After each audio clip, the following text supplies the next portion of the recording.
Hey everyone, welcome to Comics with Bueller. As always, I am Bueller, and we're going to ask a question right away. We don't waste any time.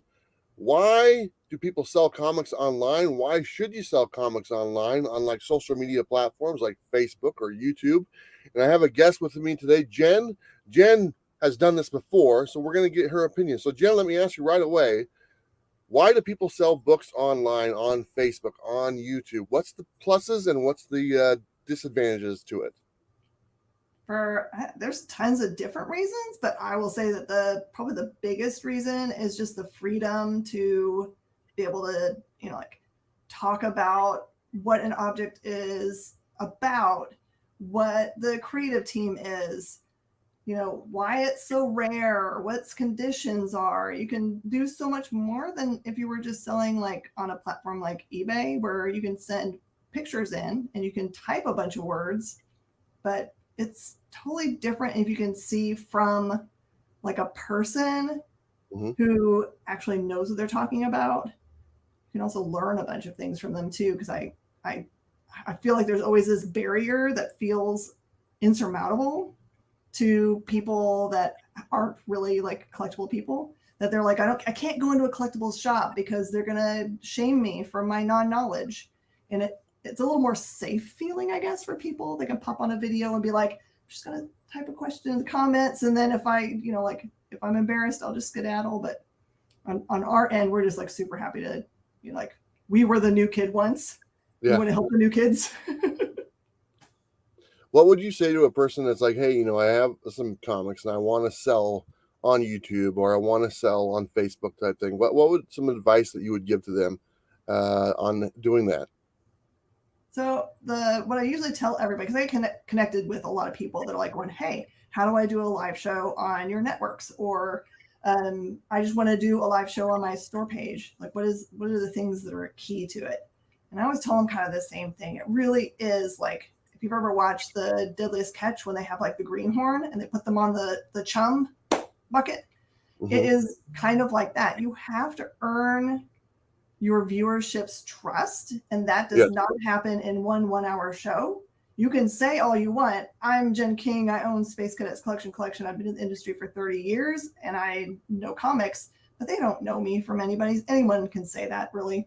I could be an AI fake for all they know. So you have to do multiple shows and go through the entire show, even if it minute number 55, you still haven't seen a single eye and no one's bought anything. You've got to go all the way to the minute mark, because you never know who's going to just like, I just want to watch it afterwards and see if I like this person's personality. Can I trust what they're saying? Do I like what they're carrying? It is a process that sometimes, just like in advertising, where people say you have to see an advertisement for however many times before you actually connect with it. It's like that for live sales also. You have to earn your right to sell to people, honestly. I agree totally. I think reputation is the biggest thing when it comes to selling stuff online, because it is your face, it is your voice, you're putting yourself out there. Like you said, it's not eBay. It's not just a picture on a screen. You click on it, you buy it, it comes to you. You're selling the product. It's like you're holding it in your hand. Your face is right next to it. So you're selling yourself along with that product. Now, everyone has kind of watched my channel and stuff and knows I've sold books in the past, and I've done a lot of auctions over the years. Hell, I sold almost my entire collection just a couple years ago to kind of fund my travels. But let me kind of introduce you guys to Jen right here, because maybe some of you guys aren't familiar with her like I am. Jen, like she said, she's been doing this for a long time, a lot longer than I have, to be honest. I'm new to the market. But Jen, why don't you just kind of introduce yourself so the audience kind of gets to know you? Sure. Okay. So I've been a long time nerd, but I didn't connect with comics as a nerddom until I was in graduate school. So when I was 21, I wandered into a sports car shop that was near my graduate school and just kind of like hung out there. And this is going to make you laugh, I used to sort sports cards for him, just like open packs. And this was back in 91, 92, 93, when it was really popular. I used to do the same thing for a local card shop. I used to do exactly the same thing, looking for the rookies and the good cards. Yeah, and making sets, because back then sets were important. Like for a while that you couldn't sell sets for anything, but now Yeah. back then that was like You people remember wanted- those trays, the plastic trays they had for all the cards, that you would put them in there for the numbering and stuff? I did that many hours. Mhm. And I was an easy to pay employee because all I really wanted was packs of Yo MTV Raps cards. And so that's what I worked for years. I didn't go that route.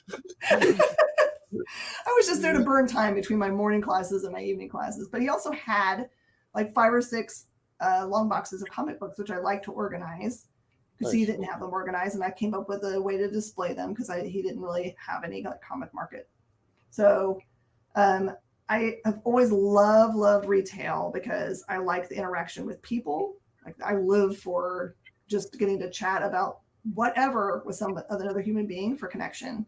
Mm-hmm. And because I'm practicing, I tell my husband all the time, I'm a decided extrovert. So I'm working through my introvertness, but he says I'm a liar, that I make friends with people in line at movies. But anyway,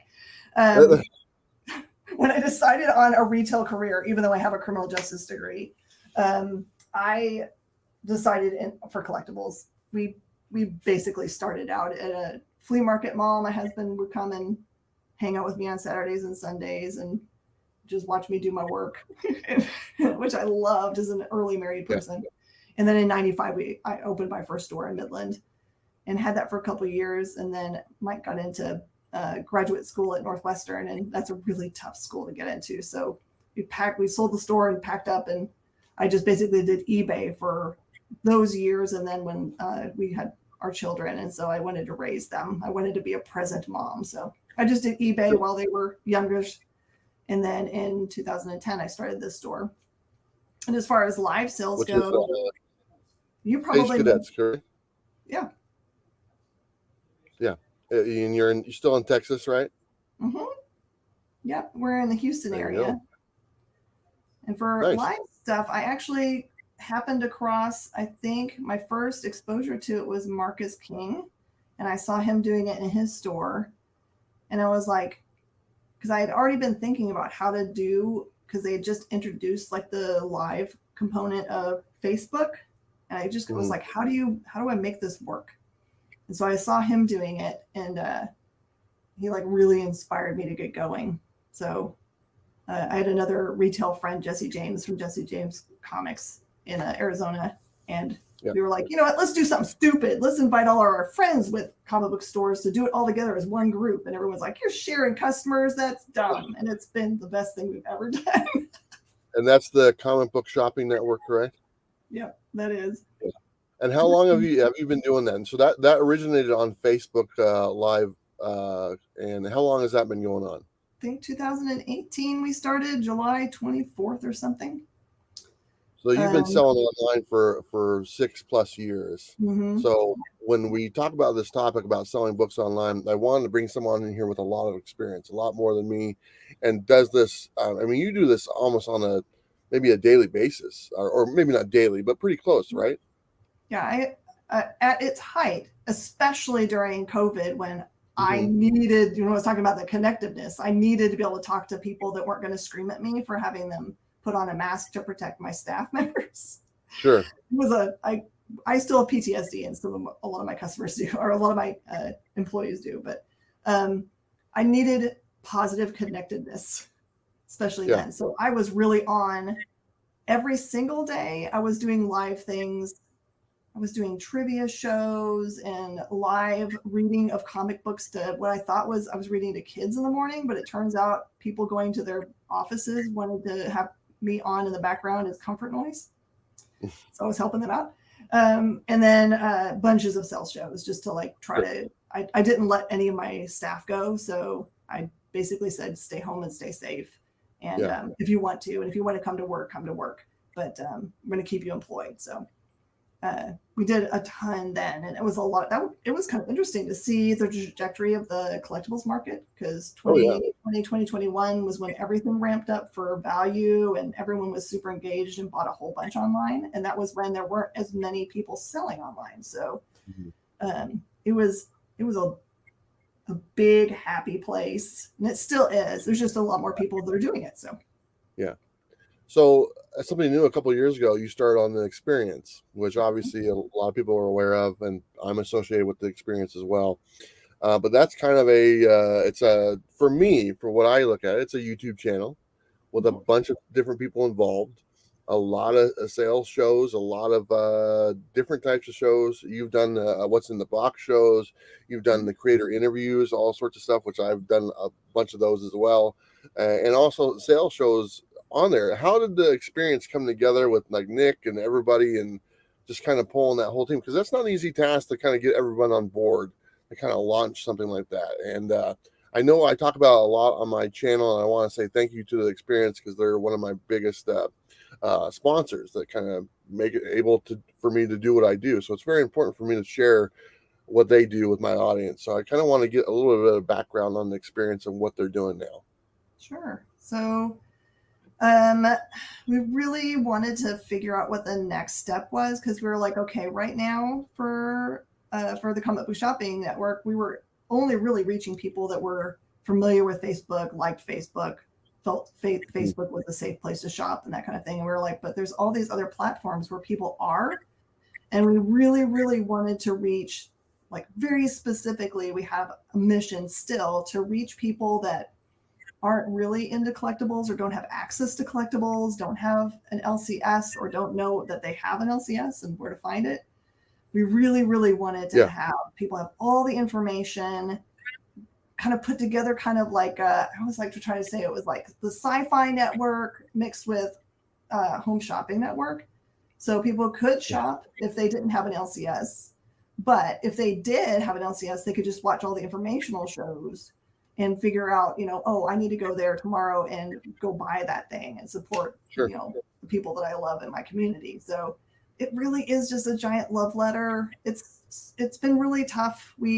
So at the very beginning we were like, we need somebody that understands the, like how things like QVC works. Like, how does that kind of thing? Because we were like, we know the technology hasn't caught up yet for how to do those things on YouTube and Instagram, all those Hmm. places. But we could see it was going to. So I met Nick Barucci at an industry meeting. He was the keynote speaker, and I really loved what he had to say. I could tell he was really passionate about comic books and wasn't really just a money person. That wasn't like, I'm just trying to make dollars. He was like really wanting to make, like support a lot of creators. Like he has a lot of good friends that if you ever wanted to know why he has so many different cover art things, just think about it clearly in your brain. Probably he knows he's supporting all of those artists. If he's not making a variant cover with them, it's money that they're not having for, their family. So um, I really like the way that Nick thinks.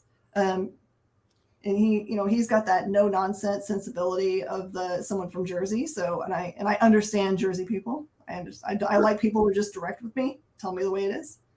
So we started out, and it's been I'm not gonna lie about it. It is a tough thing to start with something that no one's done yet. It's Yeah. hard for them to understand where you're headed. You have a clear vision about what you want to have happen, and to have people be willing to come on board and do it regularly. Like that whole thing we were talking about, like you have to be a greenhorn and you have to do it every single time, no matter what the outcome is. And eventually people will know you and love you. Yeah. So we're at year 3, and I thought we'd be a lot further along, honestly, but it is tough to find components like people that understand the social media aspect of your business, how to reach people and what you really want the message to be, which is we really, really love local comic shops and we really want people to go to them. And if they just don't, their closest one is like 5 hours away or whatever, they live in the middle of nowhere, we would still want them to be able to engage in comic books.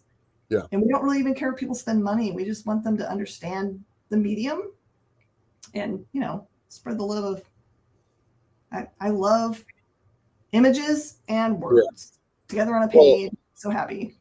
you mentioned the comic shops, and obviously we lost so many comic shops during COVID.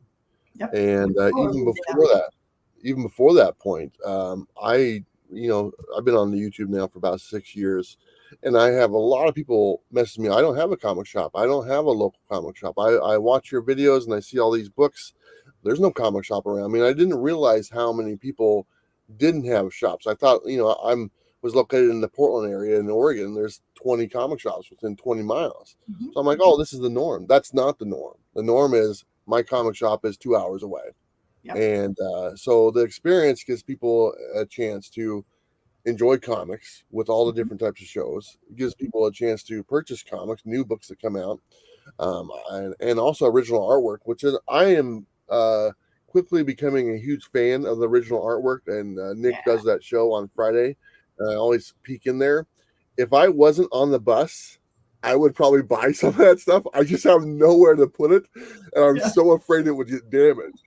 But it's such a cool thing, and a whole nother aspect of collecting in the comic book world, because every piece is a one of one. Yep. It's not 100,000 copies. It's a one of one, and I kind of like seeing that stuff because it's the artwork that I looked on the pages themselves.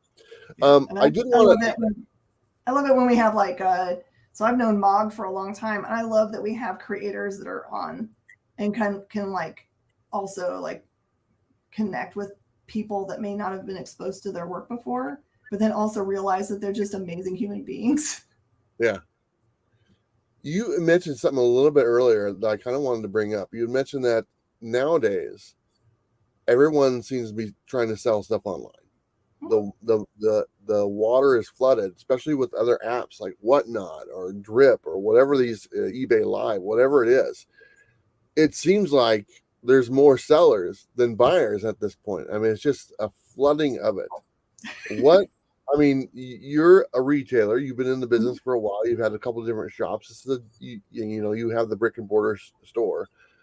What is the obstacle now? I mean, that's a huge obstacle with so much out there that people are trying to sell. I mean, how do you make yourself stand out and rise above? I mean, I guess what I'm trying to say, like, you look at the Whatnot, and obviously I have a history with Whatnot. Mm-hmm.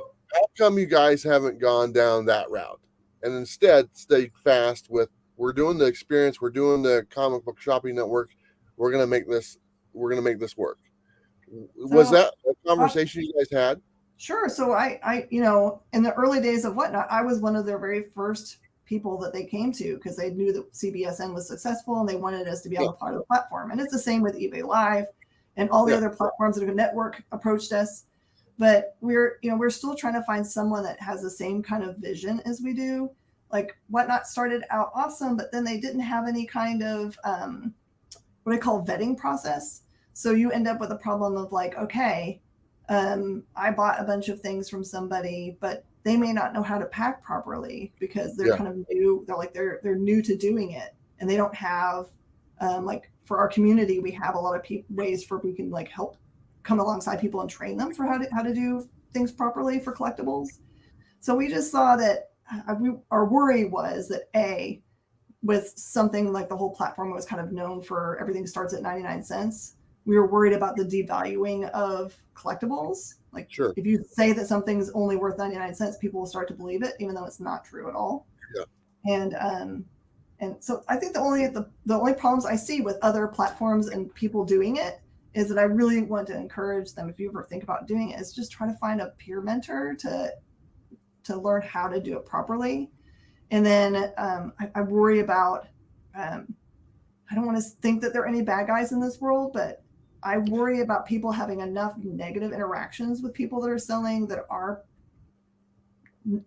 bad guys or not doing a good job describing things or whatever, for whatever reason. And I don't want those people to get so frustrated with collectibles that they just say, I quit. I just don't want to do it because I've got burned so many times. That's my biggest worry. Not necessarily that there's so many people doing it. If they're doing it in a quality way, great. Brings more people to the industry, more faces to collectibles, keeps it alive and happy.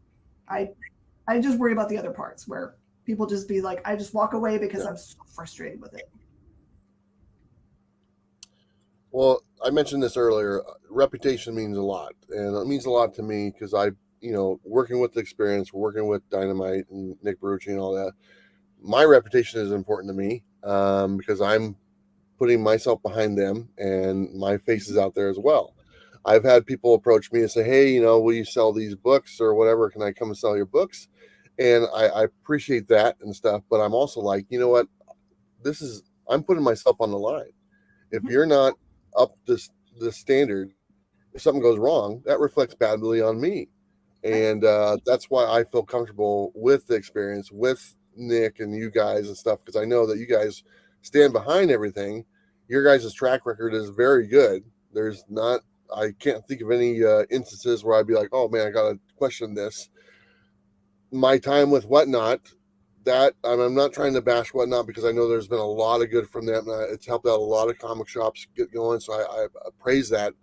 But there always was issues that Oh, were yeah. coming up and stuff that I would have my audience be like, I don't know about this. I don't know about this. I will tell you this, since I've been with the experience and with you guys, I've never had that conversation with one of my audience members. No, if we have And a conflict that arises that like we have, like either I or Nick usually will approach and figure out a way to make customer happy. Like, okay, so this was a mistake that we've made on mhm, our end, and we want to make this right. It's just like any interaction you have with anyone in business. We want to make sure that people are taken care of. And yeah, we're right. So we're in the same place you are, right? We've put an instrumental amount of money at this project. yeah, So we're putting reputation and money on the line, and so we really care about it. And it's not about the money, honestly, or I would, like I don't ever really do anything for money. yeah, I'm a weirdo that doesn't pay myself. I just do this for because I love doing it. But yeah, I just think that we really want it to succeed, and for lots of reasons, because we really want to make sure that the local comic shops that actually sell through us, that they are supported properly, because they're selling on platforms because they need another source of income, or they would just stick to selling it in the storefront. So they also feel the need for connectedness and a little yeah, extra income so they can keep all their employees and the lights on. So we're all working together for the greater good of comic books. And if you have my entire permission to call me on the floor if you ever see anything different from me. sure. Well, let me ask you one last question here. So, say there's a comic shop watching this video and they want to get kind of involved with the comic shopping network or the experience and stuff. Is that an open door? I'm assuming it is. It really is. It's interesting. A lot of people ask, and then my first question to them always is, have you sold live at all before? And if they say no, my first ask for them is like, okay, go choose some stuff from your store, enough that will fill an hour show, turn on your Facebook app, go live to your own store page and try an hour show. Just do it in front of your local audience and see if it's for you. So you can see whether you like being in front of people, whether you have enough objects to sell for a whole hour that are interesting enough to you to keep going. Do you like the process? And I unfortunately don't hear back from probably 90% of the people that approach me, because I don't know what they're expecting if I'm just going to say, go, sure, start your first show with inexperience. But I know from years and years and years of onboarding people for the Comic Book Shopping Network that I spend an hour with every single person that onboards and walk them through how to do the process the way that we figured out that works well for our customer base. And so they go on for the first time looking professional instead of making goof mistakes, which all of us did at the very beginning. In the beginning, we were like, Yeah, oh, we don't have any signage. Oh, we forgot to tell people how much shipping is. Oh, we don't have any lighting that makes it look nice because it looks like we're in a little cave selling comic books.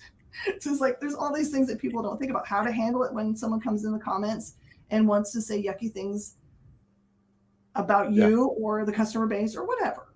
If you have people coming, how do you handle those kinds of things?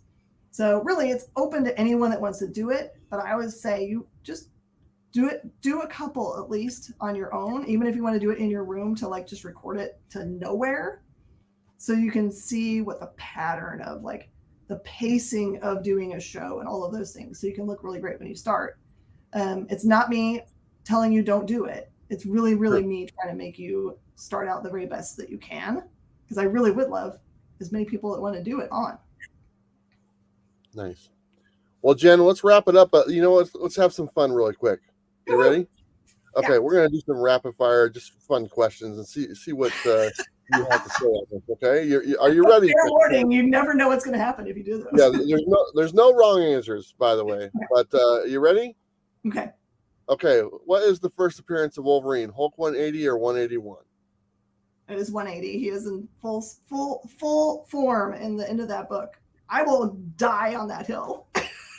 There you go.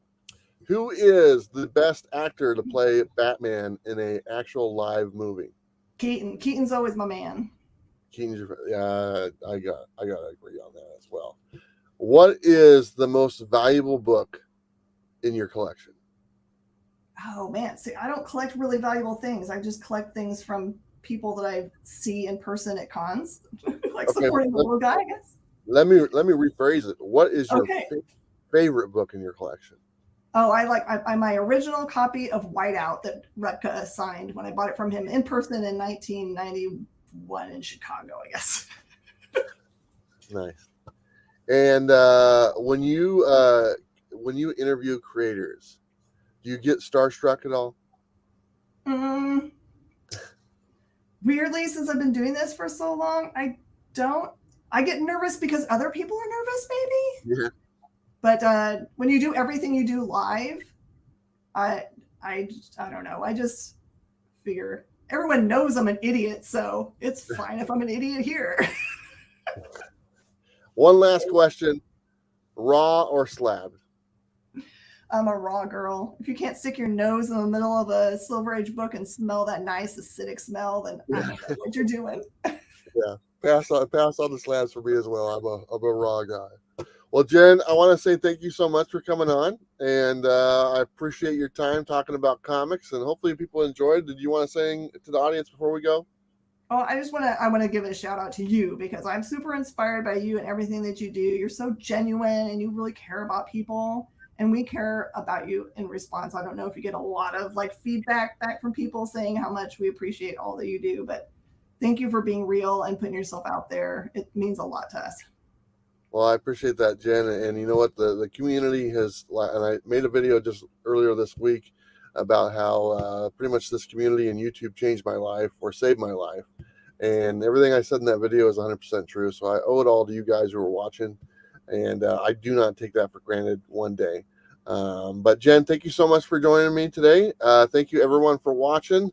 Don't forget to like and subscribe. Go check out the experience. The link is down below. I'm on there a few times a week. I also do some videos with them on my channel every week. And so check it out. But Jen, thank you so much. And don't forget to live your best life. You guys know what to do. We'll see you next time.